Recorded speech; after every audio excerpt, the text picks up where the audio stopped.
అందరికీ నమస్కారం. ఇప్పుడు మనం ఒక హాస్య కథను విందాం. కథ పేరు చంద్రకాంత. రచన ఆవుల కృష్ణమూర్తి గారు. మరి కథలోకి వెళ్దామా? ఆ రోజు శుక్రవారం సాయంత్రం 6 అయింది. అప్పారావు బైక్ వరండాలో పార్క్ చేసి లోపలికొచ్చాడు. బాత్రూంకి వెళ్ళి ఫ్రెష్ అయ్యి వచ్చాడు.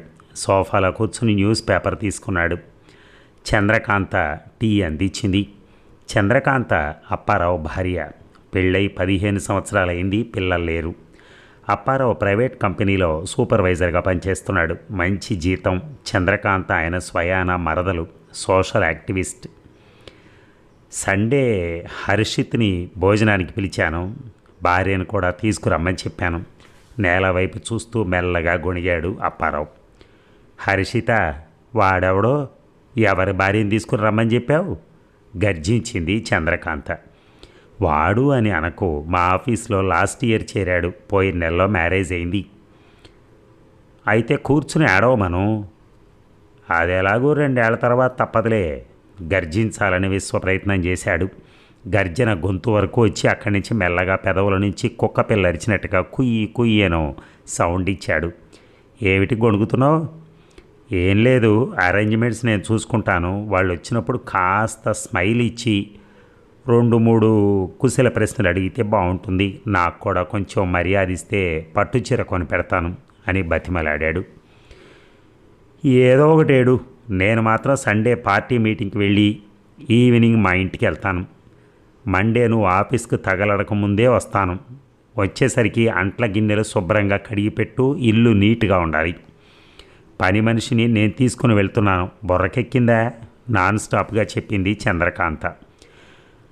అలాగే, ఏదో మేనేజ్ చేస్తాను. కారు తీసుకుని వెళ్ళు. రేపు ఆఫీస్ లేదు. సండేకి కావాల్సిన ఏర్పాట్లు చేసుకోవాలి. వచ్చిన వాళ్ళు మేడం గారు అంటే నీవే ఎక్కడికి వెళ్ళావు అంటే ఆమె పలానా పార్టీకి పట్టణ సెక్రటరీ పట్టణంలో ఏదో హాల్లో మీటింగ్కి వెళ్ళింది. మిమ్మల్ని అన్యదా భావించద్దని చెప్పింది అని మర్యాదగా అన్నాడు అప్పారావు. ఎవరే నీకు చంద్రకాంత అని పేరు పెట్టింది? సూర్యకాంతం అని పేరు పెట్టి ఉండాల్సింది అని మనసులో అనుకున్నాడు అప్పారావు. ఇక సండే తెల్లవారింది. అప్పారావు నిద్రలేచాడు. ఒళ్ళు విరుచుకున్నాడు. నిన్న నాదే, నేడు నాదే, రేపు నాదేలే పాట అందుకున్నాడు. నేను ఇంకా బయలుదేరి వెళ్ళలేదు. వెళ్ళిన తర్వాత తీరిగ్గా పాడుకుంది. కానీ హాల్లోంచి అరుపు. బెడ్రూమ్లోంచి బయటకు వచ్చాడు అప్పారావు. మేడం అంటూ బయట నుంచి డ్రైవర్ పిలుపు. వస్తున్నా అని సూట్ కేసు కారులో పెట్టు. మొగుడికి ఆర్డర్ వేసింది చంద్రకాంత. కిక్కురు మనకుండా సూట్ కేసు కారులో పెట్టాడు. రేపు ఉదయం 8కి వచ్చేస్తావా అన్నాడు. రిప్లై ఇవ్వకుండా కారులో కూర్చుని పోనీ అంది డ్రైవర్తో. కారు వీధి చివర మలుపు తిరిగింది. యాహూ గట్టిగా అరిచాడు అప్పారావు. ఆ అరుపు విని పక్కింటి రిటైర్డ్ టీచర్ బయటకు వచ్చాడు. ఏమిటయ్యా, మీ ఆవిడ ఊరెళ్ళిందా? అంత సంతోషంగా అరిచావు అన్నాడు. అవును,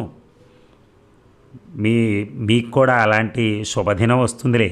ఈరోజు మా ఇంట్లో జరగబోయే విషయాలు మా ఆవిడకి తెలిసిందో తర్వాత మీ ఇంట్లో జరగబోయే పరిణామాలకు నా బాధ్యత లేదు అంటూ వార్నింగ్ ఇచ్చాడు అప్పారావు. ఇంట్లోకి వెళ్ళి డోర్ లాక్ చేసి సెల్ ఫోన్ ఆన్ చేశాడు. ఆపరేషన్ స్టార్ట్స్ ఎట్ 10 కొంతమందికి మెసేజ్ పెట్టాడు. స్నానం వగైరా ఫినిష్ చేసి కిచెన్ లోపలికి వెళ్ళాడు. క్యాస్రోల్ ఓపెన్ చేశాడు. రాత్రి చేసిన చపాతీలు, పక్కనే చల్లారిన పాలు. హాల్లోకి వచ్చి స్విగ్గీలో బ్రేక్ఫాస్ట్ కాఫీకి ఆర్డర్ పెట్టాడు. డెలివరీ ఎట్ 9 అని మెసేజ్ వచ్చింది.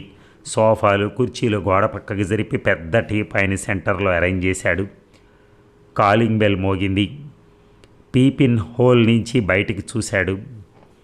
డెలివరీ బాయ్ డోర్ ఓపెన్ చేసి పార్సిల్ తీసుకుని మళ్ళీ డోర్ దగ్గరికి వేశాడు. బ్రేక్ఫాస్ట్ అయిన తర్వాత లాల్చీ పైజామా వేసుకుని పేపర్ చుట్టం మొదలెట్టాడు. 9:30కి కాలింగ్ బెల్ మోగింది. కమేన్ అన్నాడు. తలుపు తీసుకుని వచ్చాడు. పక్కింటి రిటైర్డ్ టీచర్ మోహన్ రావు.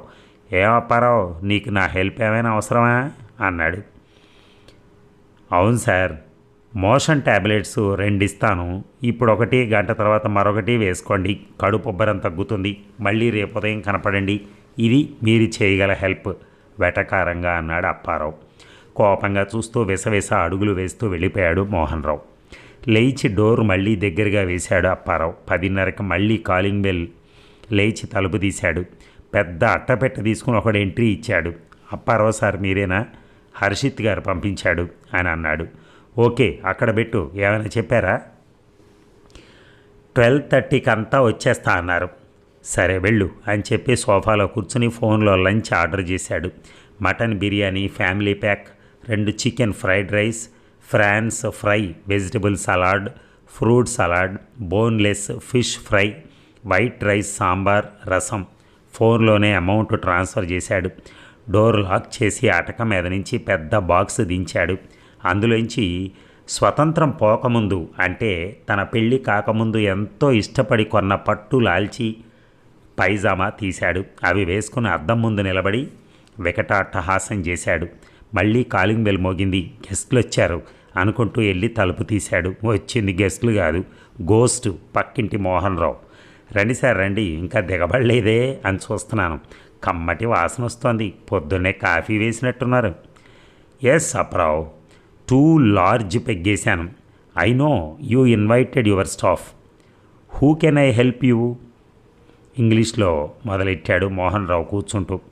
మీ ఆవిడ ఇంట్లో లేదా అడిగాడు Apparao. You mean wife divorced 15 minutes back. Okay, మళ్ళీ పెళ్లి చేసుకుంటారా? అమ్మాయి కావాలా ఆంటీ కావాలా? ఆంటీ అయితే టైం పడుతుంది, వాళ్ళ ఆయనకి విడాకులు ఇవ్వాలి, పిల్లల్ని కన్విన్స్ చేయాలి. తెలుగులోకి మారాడు మోహన్ రావు. అంత వద్దులే, లంచ్కి దానికి ముందు జరగబోయే పానీయ సేవకి పిలుపు.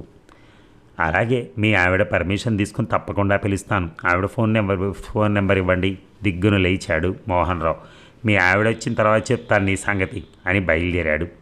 ఒక్క నిమిషం సార్, మళ్ళీ రేపు ఉదయం వరకు కనిపించారంటే మీ మళ్ళీ పెళ్లి గురించి మీ ఆవిడతో డిస్కషన్ చేయాల్సి ఉంటుంది. మారో మాట్లాడకుండా మోహన్ రావు వెళ్ళిపోయాడు. నవ్వుకొని తలుపు దగ్గరగా వేశాడు. కాసేపు పేపర్ చూశాడు.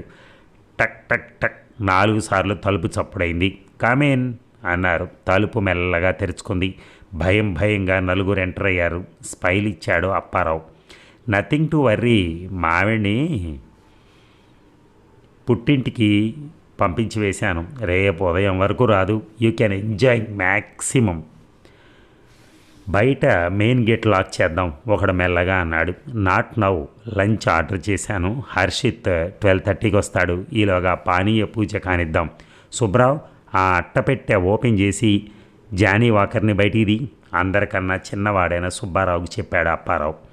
అట్టపెట్టెలోంచి జానీ వాకర్ బయటకు వచ్చి టీపాయ్ మధ్యలో దర్జాగా నిలబడ్డాడు. చుట్టూ disposable glasses, water bottles, Bisleri సోడాలు రెడీగా ఉన్నాయి. మసాలా, జీడిపప్పు, ప్లాస్టిక్ స్పూన్లు ప్లేట్లో సర్దున్నాయి. 5 మందితో పానీయ సేవ మొదలైంది. ఇంతలో కాలింగ్ బెల్ మోగింది. కొరియర్ వచ్చాడు. ఫుడ్ ఐటెం లోపలికి వచ్చాయి. హర్షిత్ 12:30కి వచ్చాడు. Advance congratulations Harshit. అందరూ నవ్వారు. థ్యాంక్స్ టు ఆల్ సర్స్ అన్నాడు వినయంగా హర్షిత్. రావయ్యా, ఒక పెగ్గేసుకో ఆఫర్ వేశాడు అప్పారావు. వద్దు సార్, పెళ్ళయ్యేంతవరకు ఆల్కహాల్ ముట్టుకోను. 3వ రౌండ్ ముగిసింది. ఇంకేమైనా కావాలా? నా బీరువాలో ఇంకో బాటిల్ ఉంది అన్నాడు అప్పారావు. వద్దు, భోజనం చేద్దాం అన్నాడు ఒకడు. గ్లాసులు, ఖాళీ బాటిల్స్ అట్టపెట్టెల్లో సర్దుకున్నాయి. డిస్పోజబుల్ డిన్నర్ ప్లేట్స్ టేబుల్ మీదకి వచ్చాయి. హర్షిత్ నీట్గా ఫుడ్ ఐటమ్స్ సర్దాడు. అందరికీ ప్లేట్లో పెట్టి అందించాడు. టైము 2 అయింది. భోజనాలు చేయటం అయింది. కాసేపు రిలాక్స్ అయ్యారు. నార్మల్ అయిన తర్వాత ఇళ్లకు వెళ్ళటానికి రెడీ అయ్యారు. రూమ్లోకి వెళ్ళి పెద్ద నల్ల రంగు క్యారీ బ్యాగ్ తెచ్చాడు అప్పారావు. ఖాళీ అయిన ప్లేట్లు, గ్లాసులు, టిష్యూలు అందులో వేశాడు. బాయ్ అప్పారావు అని అందరూ వెళ్ళిపోయారు, ఒక్క హర్షిత్ తప్ప. నేను సార్కి హెల్ప్ చేసి వస్తాను, మీరు వెళ్ళండి అన్నాడు హర్షిత్. థ్యాంక్స్ హర్షిత్ అన్నాడు అప్పారావు. నవ్వాడు హర్షిత్. గోడ మీద ఫోటోలో చూస్తూ ఒక దగ్గర ఆగిపోయాడు. లావుగా ఉన్న ఒక ఆమెను చూపిస్తూ, మేడం గారు ఎవరు అన్నాడు. ఆవిడే మా ఆవిడ, ఆ పక్కన ఉన్నది నేనే. నమ్మశక్యంగా లేదు కదూ, అదే జీవితం. నవ్వలేక నవ్వాడు అప్పారావు. సరే సార్, ప్యాకింగ్ రెడీ అయితే బయటికి తీసుకెళ్ళి ఎక్కడైనా పడేస్తాను అన్నాడు హర్షిత్. ఇల్లు నీట్గా సర్దారు. కిటికీలు తెరిచారు. రూమ్ ఫ్రెషనర్స్ స్ప్రే చేశారు. క్యారీ బ్యాగ్ను అట్టపెట్టెలో సర్ది బయట స్కూటీ మీదకి చేర్చి రూమ్లోకి వచ్చాడు హర్షిత్. సార్, ఎందుకైనా మంచిది ఒక విషయం చెప్పాలి. 10:30కి మన ఆఫీస్ సెక్యూరిటీ గార్డుని తీసుకుని ఫోటోలో ఉన్న మేడం గారు కారులో మా రూమ్కి వచ్చి మీ గురించి ఏం చెప్పకుండా హర్షిత్ అంటే నువ్వేనా, నేను పలానా పార్టీ పట్టణ సెక్రటరీని, మీ మిసెస్ని బిలు అన్నారు. నాకింకా పెళ్ళి కాలేదు, నెక్స్ట్ మంత్ ఎండింగ్లో పెళ్ళి ఉంటుంది, మీ అడ్రస్ చెప్తే కార్డు పంపుతానన్నాను. ఏం మాట్లాడకుండా వెళ్ళిపోయారు అని మెల్లిగా అన్నాడు హర్షిత్. మ్రాన్ పడిపోయాడు అప్పారావు. జాలిగా ఆయన వంక పరిశీలనగా చూశాడు హర్షిత్. నుదుటి మీద గోళీకాయలంత బుడిపెలు రెండున్నాయి. ఆఫీసులో ఎప్పుడు క్యాప్తో అప్పారావు ఎందుకు కనిపిస్తాడో అర్థమైంది. బాయ్ సార్ అని వెళ్ళిపోయాడు హర్షిత్. ఆ మరుసటి రోజు ఉదయం అప్పారావు ఇంటి చుట్టూ ఉన్నవారికి రూపాయి ఖర్చు లేకుండా కావలసినంత కాలక్షేపం చేయాల్సిందంతా చేసి వెళ్ళిపోయింది చంద్రకాంత. ఇంట్లో ఖరీదైన రొట్టెల కర్ర విరిగిపోయింది. పక్కింట్లో మోహన్ రావు గారు ఆనందంతో డ్యాన్స్ చేశారు. ప్రస్తుతం అప్పారావు ఐసీయూలో ఉన్నాడు. అప్పారావు తల్లిదండ్రులు హాస్పిటల్ క్యారిడార్లో వేచి ఉన్నారు. మోహన్ రావు గారు హాస్పిటల్ బయటే సంతోషంతో సిగరెట్ మీద సిగరెట్ ఊది పడేస్తున్నారు. చంద్రకాంత గ్రామదేవత గుడి చుట్టూ భర్త ఆరోగ్యం గురించి ప్రదక్షిణలు చేస్తోంది. ఎవరైనా భుజాలు తడుముకుంటే లేదా ఆగ్రహిస్తే క్షమించండి, మరి నేను చదివినందుకు కూడా ఎవ్వరూ బాధపడకండి, ఫీల్ అవ్వకండి. Thank you very much. కొంతమంది ఏదో పార్టీ చేసుకుందామంటే వాళ్ళకి జరిగినటువంటి కొన్ని సంఘటనలు ఈ కథ. Thank you. చాలామంది ఇలాంటివి ఫేస్ చేసుంటారేమో, ఏమో. Okay, thank you.